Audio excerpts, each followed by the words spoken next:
নমস্কাৰ বন্ধুসকল, welcome to video' Assam. চাওঁতেই বছৰটো শেষ হ'ল, কিন্তু বছৰটোৰ শেষতে আহিল এটা দুখ লগা খবৰ। এই দুখ লগা খবৰটো হৈছে প্ৰসিদ্ধ ফুটবল খেলুৱৈ পেলেৰ মৃত্যু।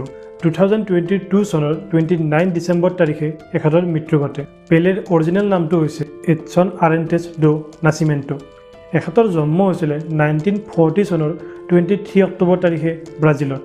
মাত্ৰ 15 বছৰ বয়সতে এখেতে প্ৰফেচনেলি ফুটবল খেলিবলৈ লয়।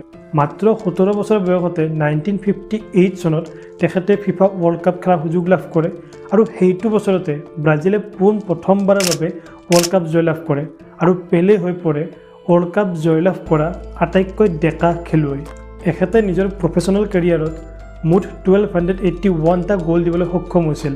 1961 চনত ব্ৰাজিলৰ চৰকাৰে এখেতক ৰাষ্ট্ৰীয় সম্পত্তি বুলি ঘোষণা কৰে, যাতে এখেতে বেলেগ দেশৰ হৈ খেলিব নোৱাৰে।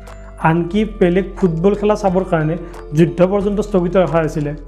কথাটো আছিলে 1967 তেতিয়া নাইজেৰিয়াত চিভিল ৱাৰ চলি আছিলে, কিন্তু সৈনিকসকলে যাতে পেলেক ফুটবল খেলা চাব পাৰে তাৰ কাৰণে যুদ্ধ 48 ঘণ্টালৈ স্থগিত ৰখা হৈছিল। 1999 ইণ্টাৰনেশ্যনেল অলিম্পিক কমিটিয়ে এখেতক এথলিট অফ দ্য চেঞ্চুৰী বুলি অভিহিত কৰে। 2013 এখেতে 2টা গিনিছ ৱৰ্ল্ড ৰেকৰ্ড লাভ কৰে, এটা মষ্ট কেৰিয়াৰ গ'লছৰ বাবে আৰু এটা মষ্ট ৱৰ্ল্ড কাপ উইনাৰ মেডেলৰ বাবে। পেলে একমাত্ৰ খেলুৱৈ যোনে 3খনকৈ ৱৰ্ল্ড কাপত জয়লাভ কৰিছিলে। আচলতে এখেত কেৱল ফুটবল প্লেয়াৰে নহয়, এজন আৰ্টিষ্ট আছিলে। এখেতে নিজৰ খেলৰ কলাৰে খেলৰ লগতে সকলোৰে মন জয় কৰিছিল। গতিকে ফুটবলৰ ইতিহাসত এখেতৰ নাম সদায় উজ্বলি ৰ'ব দ্য লিজেণ্ড বুলি।